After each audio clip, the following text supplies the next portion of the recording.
Hola a todos nuevamente.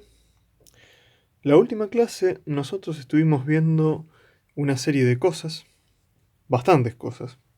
Vimos un poco de perspectiva y les hablé de los 4 tipos de perspectiva con los cuales en general se puede trabajar. Les mencioné algunas cosas también a tener en cuenta, como por ejemplo lo que es la línea de horizonte, que es la altura de los ojos del espectador. Les mencioné qué son los puntos de fuga, estos puntos en la línea de horizonte a donde precisamente pueden fugar los distintos objetos que dibujemos. Y les mencioné que los distintos tipos de perspectiva dependen de la cantidad de puntos de fuga que nosotros podemos colocar en la línea de horizonte. En la perspectiva, para repasar, en la perspectiva a un punto de fuga, en general tenemos objetos cuya cara principal tenemos muy de frente a nosotros. Entonces podemos trazar un solo punto de fuga, al cual fuguen todos nuestros objetos. Es muy natural, por ejemplo, cuando estamos en un pasillo o en una vía de tren, por ejemplo. La perspectiva a 2 puntos de fuga se produce en general cuando nosotros tenemos un objeto que nos está mostrando principalmente una de sus esquinas, ¿sí? Y por eso funciona tanto cuando estamos haciendo un paisaje urbano, donde estamos viendo un edificio de costado, por ejemplo, o cosas así.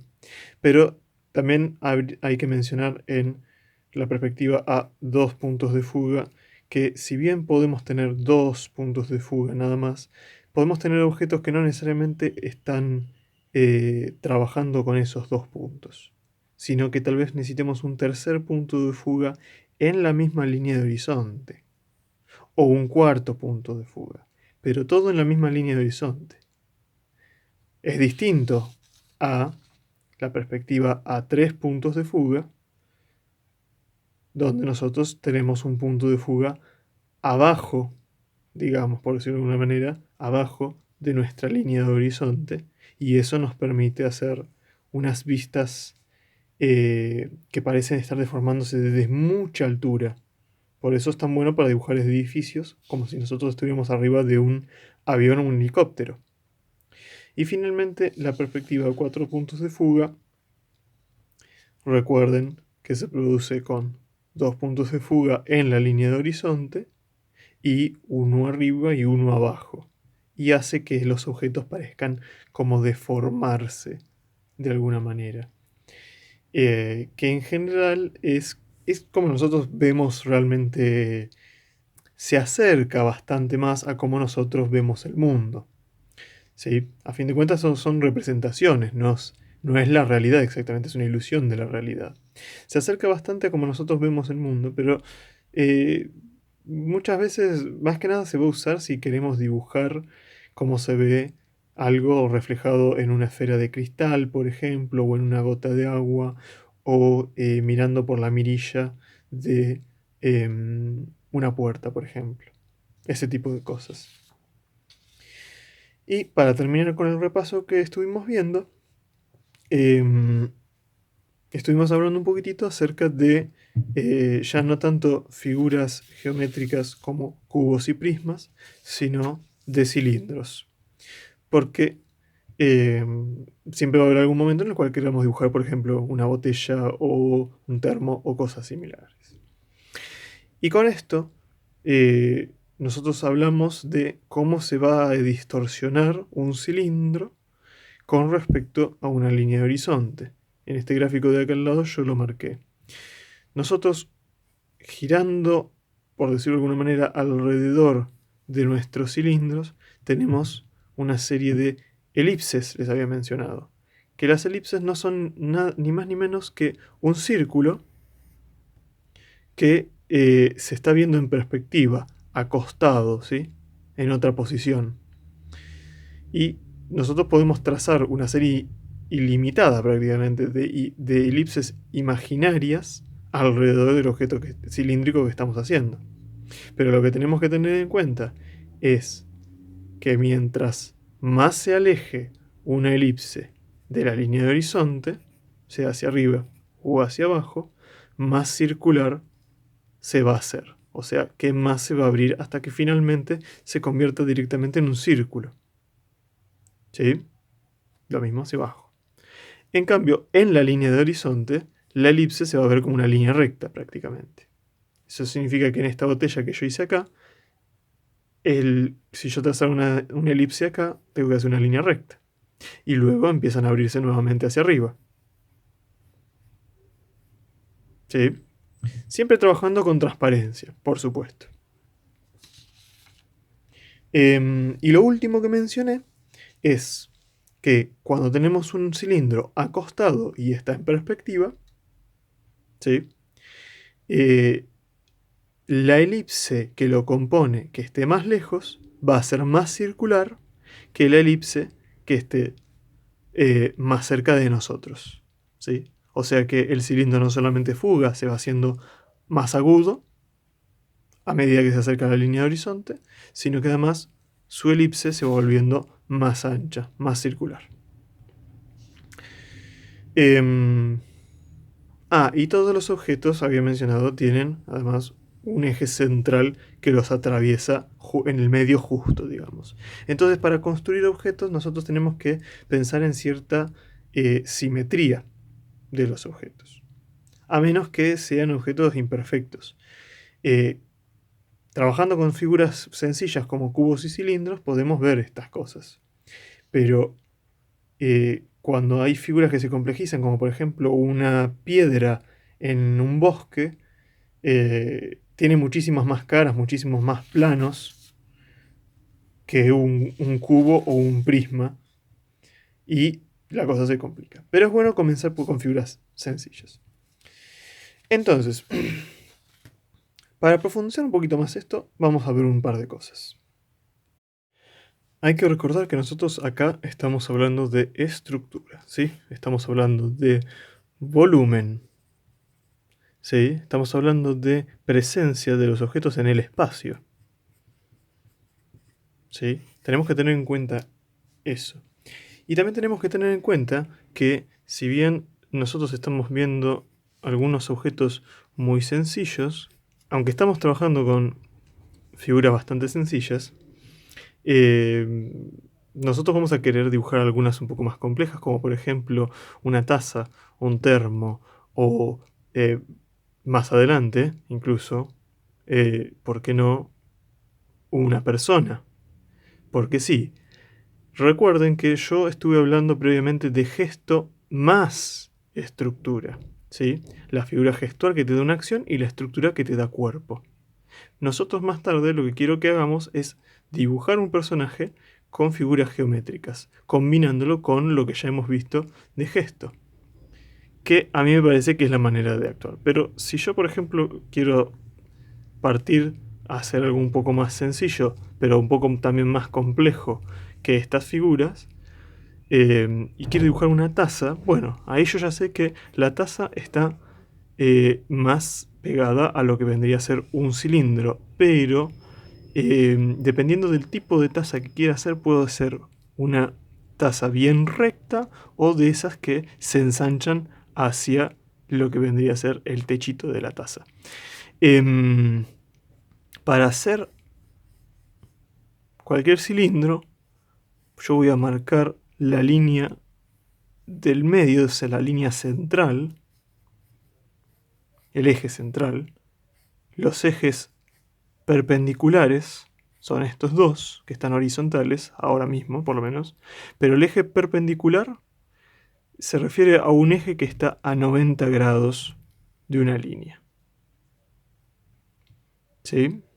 Está atravesándolo y generando un ángulo de 90 grados. Un ángulo recto. Entonces, acá con estos ejes yo marqué la altura de mi objeto y el centro. Y acá yo voy a poner una de mis elipses. Y si yo quiero hacer de una de esas tazas que se van haciendo más finitas hacia abajo, yo naturalmente voy a hacer esta elipse un poco más pequeña que la de arriba. La voy a hacer más circular para que tenga más base. Recuerden, y la voy a unir de una manera simétrica a estos dos.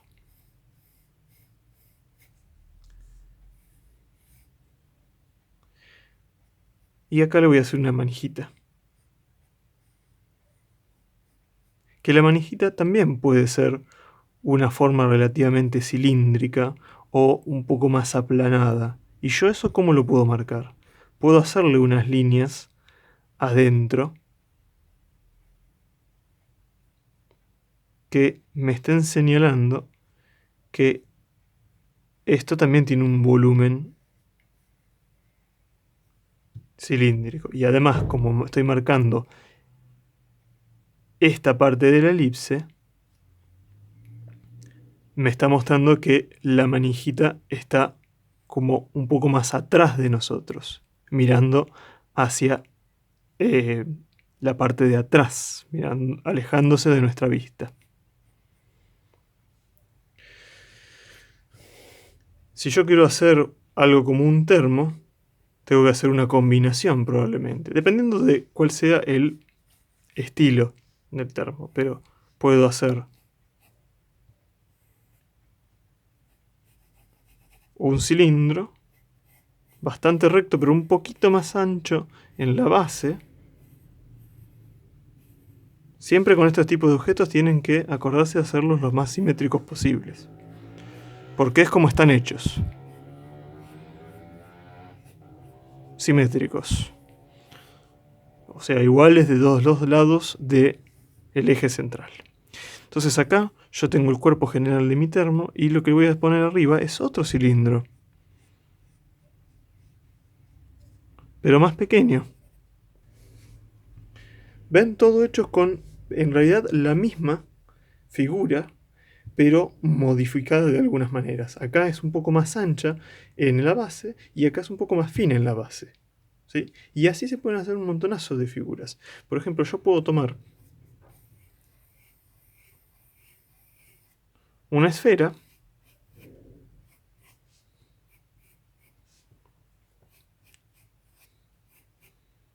le hago una línea tipo del centro y como la estoy haciendo con, digamos, la panza de la curva, la panza de la elipse hacia arriba, yo lo que estoy percibiendo entonces es que el objeto, el medio del objeto, está mirando un poco más hacia acá, entonces la esfera está como girándose hacia atrás. Puedo hacerle una especie de elipse a la cual le voy a hacer un eje central y le voy a sacar el ancho, hacerle una elipse un poco más fina, y estoy haciendo una especie de robotito de la Guerra de las Galaxias. Que no sé si ustedes serán fan, pero yo lo soy, así que voy a tomar ese ejemplo. Entonces, algunos conceptos más que son de mucha importancia. La simetría. Si estamos haciendo un objeto efectivamente simétrico, hay que respetarla. ¿Sí? Tales como algunos de estos cilindros, donde yo marqué un eje central y es igual de ancho y de alto de ambos lados. Simetría. Mencioné el eje central que atraviesa los objetos y el eje perpendicular que es o son los ejes a 90 grados que atraviesan el eje central y arman un ángulo de 90 grados. ¿Sí? Un ángulo recto. Está marcado acá para que ustedes lo revisiten si no lo recuerdan. Siempre revisen lo que hemos estado hablando previamente. Pero ahora vamos a pasar a otra cosa. Nosotros estuvimos viendo un poco de cuerpo humano, diseño de personajes y movimiento.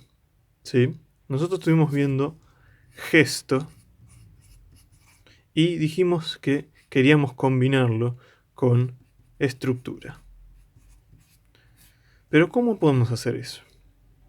Bueno, si yo tomo por ejemplo la idea de dibujar un brazo, primero yo les dije, no es que podemos cambiar el orden de estos elementos. O sea, si queremos sí podemos cambiarlo, pero no es muy recomendable. Es preferible primero hacer la acción y luego generar el volumen, la estructura, la carne de nuestro personaje. Entonces, por ejemplo, si yo quiero dibujar un brazo, ¿sí?, extendido, primero voy a intentar ir a lo que ya hemos hablado, a dibujar una línea de acción clara, a dibujar o señalar por lo menos algunas direcciones, algunas fuerzas que se generan, algunos ritmos.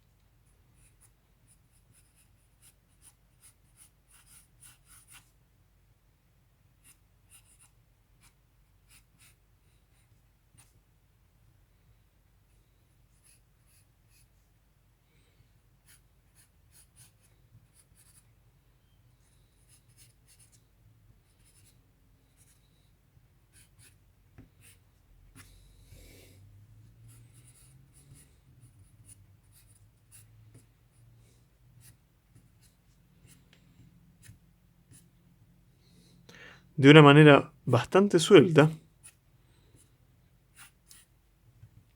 dibujar un brazo extendido. Acá nosotros tendríamos el pectoral, la clavícula, el hombro, ¿sí? De una manera muy suelta lo voy a querer dibujar. Y a esto yo le voy a añadir mi estructura, ¿sí? Porque se puede geometrizar un cuerpo. Y para señalar un poco de dirección y un poco de volumen, yo puedo dibujar encima de mi boceto,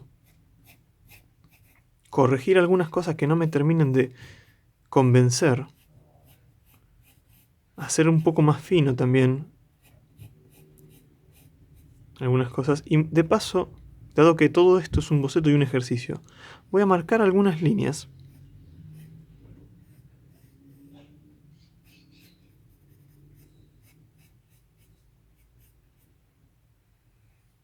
que den la vuelta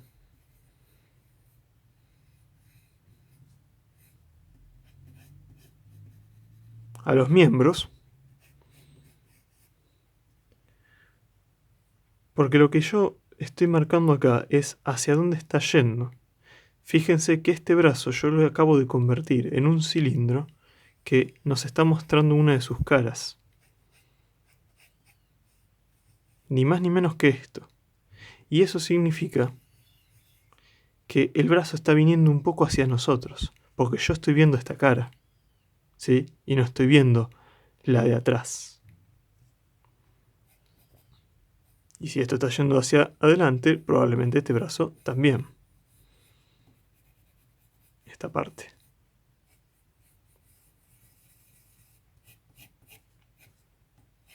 Acá lo he acortado un poco,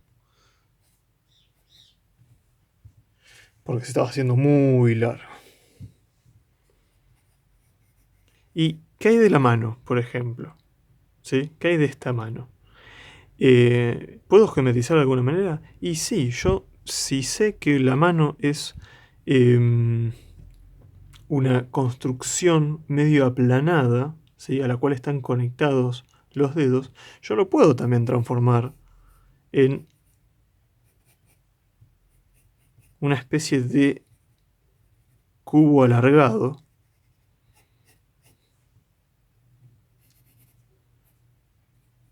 a la cual se estén conectando como unos pequeños cilindros.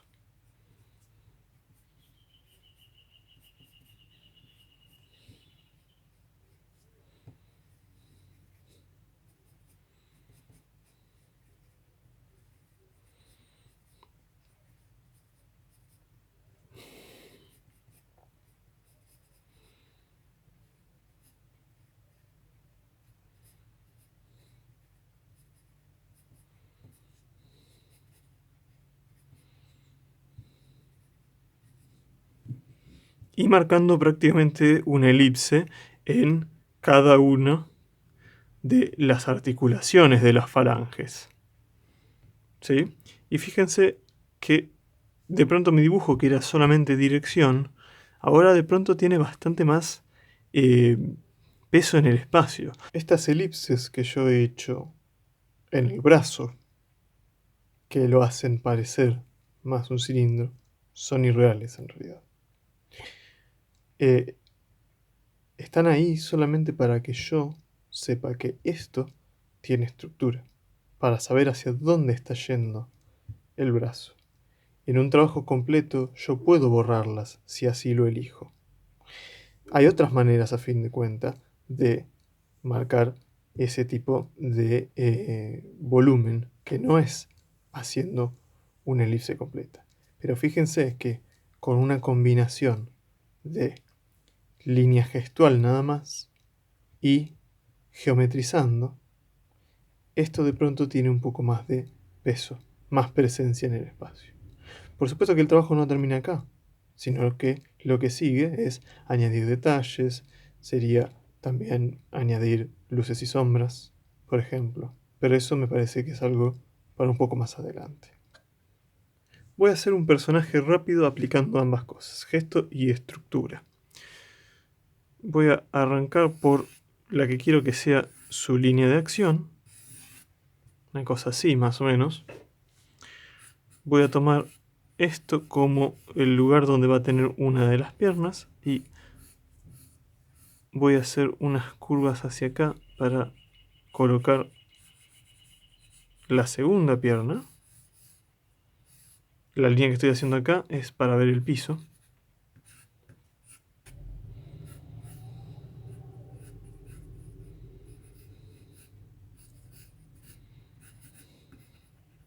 En este punto yo lo que estoy pensando es un personaje con una gran campera de cuero. Y la verdad que no tengo más que ese concepto en la cabeza. Y trabajé una serie de líneas de mucho movimiento a las cuales le vamos a dar ahora un poco más de volumen. ¿Y cómo vamos a hacer eso? Bueno, yo tengo, ustedes habrán visto, acá yo tengo mi cabeza, que le voy a dar la forma más o menos de un gran cilindro, como si fuera la cabeza de un personaje de Lego. Le estoy haciendo acá una línea central, ese es el eje, y con esto yo lo que estoy viendo además, si recuerdo la parte de dibujo de cabezas, pareciera que está mirando hacia abajo. Me voy a meter adentro del cuerpo y todo lo que vendría a ser la parte de la caja torácica la voy a hacer como un gran cilindro también.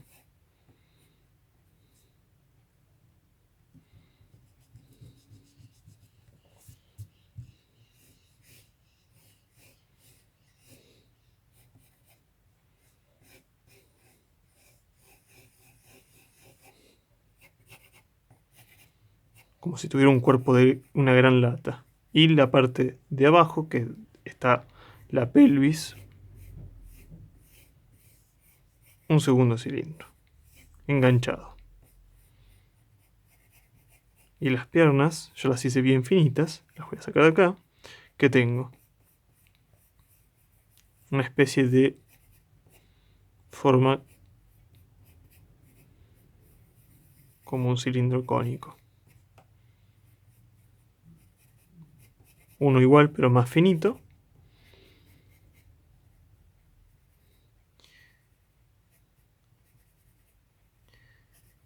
Y acá el techo de un prisma.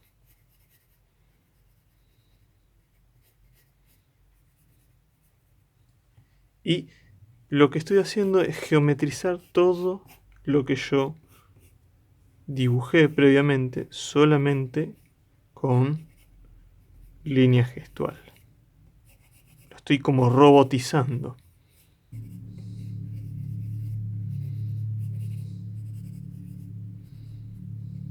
Ahí yo combiné gesto y estructura para hacer los inicios de un personaje. Eso es todo por hoy. La próxima clase lo que voy a hacer es pulir lo que tengo acá para terminar de hacer el personaje. Eso significa añadirle los detalles. Espero que les haya gustado esto y hasta la próxima.